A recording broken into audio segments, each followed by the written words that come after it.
Hi, and thanks for logging on to the Daily DVAR Halacha. And here's a brand new halacha for you, and it's for Sunday, 3rd day of July, 27th day of Sivan. Here we go. Today's halacha is simple.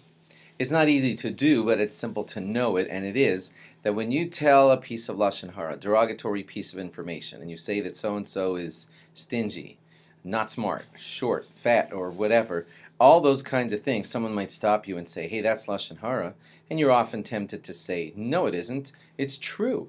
He's only 4'11". So you might think it's not loshon hora because 4'11" is decidedly short for a male, but the answer is that it's still loshon hora. You're saying it in a derogatory way, seemingly. Your listener might be listening to it in a derogatory way. You're enjoying, or even you're not enjoying, but you're telling something derogatory about a fellow Jew, and that's not appropriate, even if it is true. Even if he calls himself short, it's still a piece of loshon hora. So be very careful about doing that. It does not make it allowable just because it's considered true. By the way, that applies to the listener too. So if you're nearby and you hear them saying that so-and-so is stingy, short, fat, or whatever, you shouldn't be listening to it either, and otherwise it's loshon hora. But here's the part that may be new to you. You might figure, as far as that listening goes, as far as calling me guilty for listening to it, I was just within earshot, and it bounced off of my ears, and sure, it went into my hearing and my brain, but I didn't do anything wrong. I was just sitting there. Is there like a law against sitting there? Come on, you can't tell me that I'm not allowed to sit there. I was just sitting there, and it's not my fault. Well, I want to tell you something that would apply to great tzaddikim, and we should be able to try to apply it to ourselves. And that is, if you had someone sitting there like the Chafetz Chaim, he wouldn't hear it. I want to repeat that. He wouldn't hear that piece of the conversation. And I know you're going to think next and say, what do you mean he wouldn't hear it? If he has ears and it's bouncing off of his eardrums and he's hearing it.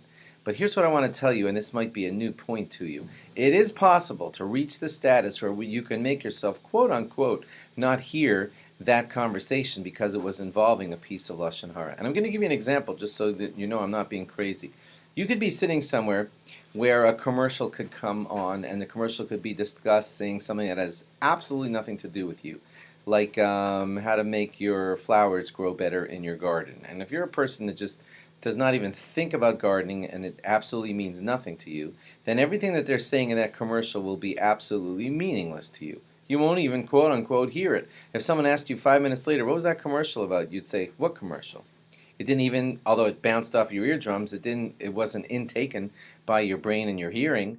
And that's what tzaddikim manage to do with conversations that are about loshon hora. As soon as they hear that it's about loshon hora, it's not interesting to them.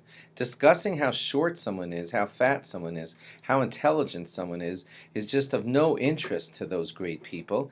And so it bounces off of their hearing and doesn't even enter into their thinking. And you and I can aspire to try to train ourselves to do something like that. It's not interesting to me to discuss people's shortcomings. It's interesting to me to hear Torah, to hear important things about the world, important things about science, nature, things that I can, learn about the greatness of God from hearing them.